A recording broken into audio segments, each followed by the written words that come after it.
രാവിലെ തന്നെ കെട്ടിയൊരുങ്ങി പോകുന്നത് എൻ്റെ ലൈഫിൽ ആദ്യത്തെ ഇൻ്റർവ്യൂ അറ്റൻഡ് ചെയ്യാനാണ്. ടെൻഷൻ ഉണ്ടോയെന്ന് വെച്ചാൽ ഉണ്ട്, എന്നാലും എക്സൈറ്റ്മെൻറ്റും ഉണ്ട്. കാരണം ഞാൻ ഒറ്റയ്ക്കല്ല, എൻ്റെ കസിൻസ് എല്ലാവരും ഉണ്ട്. ഞങ്ങൾ ഫാമിലി ആയിട്ടാണ് ഇൻ്റർവ്യൂവിന് പോകുന്നത്.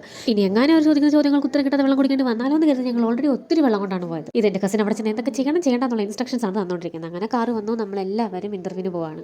ഫാമിലി ആയിട്ട് പോകുന്നതുകൊണ്ട് തന്നെ നല്ലൊരു ട്രിപ്പ് പോകുന്നൊരു ഫീലിംഗ്സ് ഒക്കെ ആയിരുന്നു മനസ്സിലുള്ളത്. ഇനിയിപ്പം കാവടിനുള്ളിൽ പോകുന്നത് ട്രാജഡി ആവുമെന്നൊന്നും ഒരു പിടിയില്ല. അതിലും പോയി നോക്കാം. പഞ്ച്വാലിറ്റി കുറച്ച് കൂടുതലായതുകൊണ്ട് 9 മണിയുടെ ഇന്റർവ്യൂവിന് നമ്മൾ 9:45 വീട്ടിൽ നിന്ന് ഇറങ്ങിയത്. സർട്ടിഫിക്കറ്റ്സിൻ്റെ ഒക്കെ കോപ്പി നേരത്തെ എടുക്കാത്തത് കൊണ്ടും വണ്ടിയിൽ എണ്ണ അടിക്കുന്നതുകൊണ്ടും ഒക്കെ തന്നെ നമ്മൾ ഒരുപാട് ലേറ്റ് ആയിട്ടാണ് അവിടെ ചെന്നത്.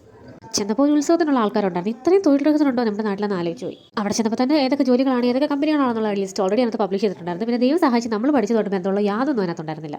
പിന്നെ ഒന്നിതള്ളി വിട്ട് അപ്പോൾ വഴക്കുറയല്ലോ എന്ന് വെച്ചാൽ നമ്മൾ 1-2 അതിനൊക്കെ അറ്റൻഡ് ചെയ്തു. അത് നേരെ ഇറങ്ങി എങ്ങനെയും വീട്ടിൽ വന്നാൽ മതിയായിരുന്നു. പക്ഷേ എന്നിട്ട് കണ്ണ് കാണാൻ പറ്റുന്നില്ലായിരുന്നു. അതുകൊണ്ട് നമ്മൾ വെറുതെ വഴിക്ക് കഫേയിൽ കയറിയിട്ട് ഷാർജയൊക്കെ കഴിച്ചിട്ടാണ് വീട്ടിലേക്ക് വന്നത്.